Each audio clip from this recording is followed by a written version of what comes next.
కొమరంభీం జిల్లా వాంకిడి ఆశ్రమ పాఠశాలలో విద్యార్థినిది ముమ్మాటికి ప్రభుత్వ హత్యనని ఆరోపించారు Sirpur MLA Palvai Harish. Sirpur MLA Harish, Asifabad MLA Kovalakshmi, MLC Dande విఠల్తో కలిసి బాధిత కుటుంబాన్ని పరామర్శించారు. విద్యార్థిని ఆసుపత్రిలో 25 రోజులుగా చికిత్స పొందుతున్న ఒక్క మంత్రి వచ్చి పరామర్శించలేదని విమర్శించారు. విద్యార్థిని మృతికి బాధ్యత వహిస్తూ జిల్లా ఇన్ఛార్జ్ మంత్రి సీతక్క రాజీనామా చేయాలని డిమాండ్ చేశారు. కాంగ్రెస్ ప్రభుత్వం అధికారంలోకి వచ్చిన కొద్ది రోజుల్లోనే 42 మంది విద్యార్థులు ఫుడ్ పాయిజన్ ఘటనలో మరణించారన్నారు. బాధితురాలి కుటుంబాన్ని ప్రభుత్వం ఆదుకోవాలని, బాధ్యులపై కఠిన చర్యలు తీసుకోవాలని డిమాండ్ చేశారు.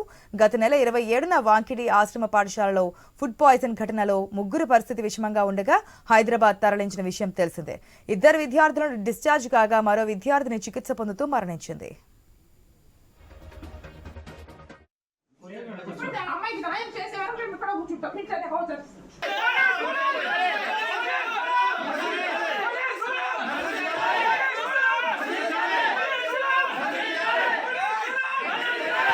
వేరే దగా చేస్తున్నట్టే ఆపాలి. చనిపోయింది అమ్మాయి, దాంట్లో మీరు ఆపడం ఏంటి? ప్రభుత్వ పరంగా కూడా ఎందుకు ఆపుతున్నారు ఇట్లా అని?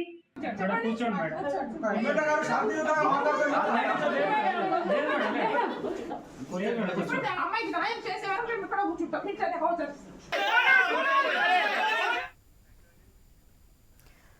రైట్, మనం చూస్తున్నాం ఏదైతే కొమరంభీం జిల్లా వాంకిడి ఆశ్రమ పాఠశాలలో విద్యార్థినిది ముమ్మాడికి ప్రభుత్వ హత్యనని ఆరోపించారు Sirpur MLA Palvai Harish, Asifabad MLA Kovalakshmi, MLC Dande విఠల్తో కలిసి బాధిత కుటుంబాన్ని పరామర్శించారు. ఇది ముమ్మాటికి ప్రభుత్వ హత్యనంటూ కూడా ఆరోపిస్తున్నటువంటి పరిస్థితి మనం చూస్తున్నాం. పూర్తి అప్డేట్స్ మా ప్రతినిధి శ్రీనివాస్ నుండి తెలుసుకుందాం. Good afternoon Srinivas. మనం చూస్తున్నాం ఫుడ్ పాయిజన్స్ కేసెస్ తెలంగాణలో కాంగ్రెస్ ప్రభుత్వం వచ్చిన తర్వాత పెరిగిపోయాయి. కనీసం వాళ్ళు ట్రీట్మెంట్ తీసుకున్నప్పుడు కూడా ఒక మంత్రి కూడా వెళ్ళి పరామర్శించలేదు అని చెప్పి డిమాండ్ చేస్తున్న సిచ్యువేషన్స్ కనిపిస్తున్నాయి. డీటెయిల్స్ ఏంటి? ఆశా, కొమరంభీం ఆసిఫాబాద్ జిల్లా వాంకిడి మండలంలోని దాబా గ్రామంలోనైతే ఇప్పటికీ ఇంకా టెన్షన్ వాతావరణమే కొనసాగుతుంది.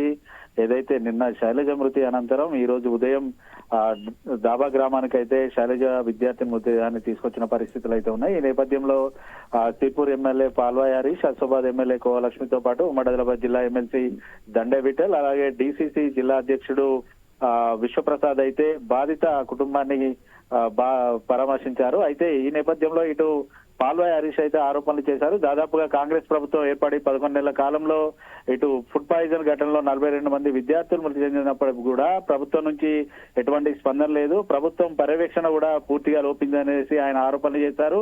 అంతేకాకుండా జిల్లా ఇన్ఛార్జి మంత్రిగా ఉన్నటువంటి సీతక్క తన పదవికి అంటే మంత్రి పదవి కూడా రాజీనామా చేయాలనేసి ఆయన డిమాండ్ చేస్తున్న పరిస్థితులు అయితే ఉన్నాయి.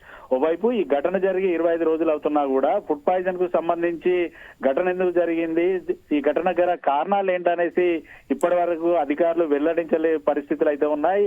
అయితే ఇటు మిషన్ భగీరథ వాటర్ తో జరిగిందా లేదనుకుంటే ఇటు ఫుడ్ వల్ల ఏదైనా జరిగిందా అనేసి గతంలో 25 రోజుల క్రితం అయితే శాంపిల్ అయితే సేకరించారు. హైదరాబాద్ కి అయితే పంపిన పరిస్థితులు అయితే ఉన్నాయి. కానీ ఇప్పటి వరకు ఘటనకు సంబంధించి ఎలా జరిగింది, ఎందుకు జరిగింది అనేసి మాత్రం రిపోర్ట్స్ మాత్రం ఇప్పటి వరకు అయితే బహిర్గతం కాని పరిస్థితులు అయితే ఉన్నాయి.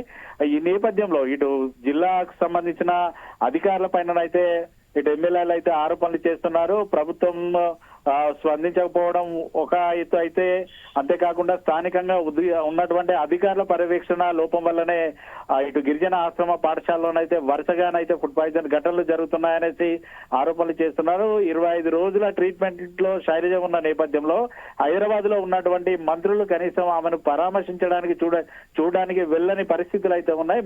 మరి మంత్రులు కనీసం విజిట్ చేసేంత సమయం కూడా లేదా అనేసి ఇటు ఆరోపణలు అయితే చేస్తున్నారు. అంతేకాకుండా ఏదైతే గ్రామానికి 10 కిలోమీటర్ల దూరంలో ఇటు పోలీస్ పికెటింగ్ పెట్టి మీడియాను ఎలో చేయకపోవడంతో అయితే ఎమ్మెల్యేలు కూడా ఆగ్రహం వ్యక్తం చేస్తున్నారు. కానీ విద్యార్థినికి సంబంధించి వారి కుటుంబ సభ్యుల వద్ద నుంచి ఎటువంటి డిమాండ్లు వినిపిస్తున్నాయనేసి మీడియా కవరేజ్ కి వెళ్తే కూడా ఇటు పోలీసుల ఆంక్షలు కొనసాగుతున్నాయి. కాంగ్రెస్ ప్రభుత్వం వచ్చాక కూడా పూర్తిగా ఎక్కడికక్కడ పోలీసుల పహారాలో కొనసాగిస్తున్నారనేసి అయితే వారు ఆరోపణలు చేస్తున్న పరిస్థితులు అయితే ఉన్నాయి. ఆశ.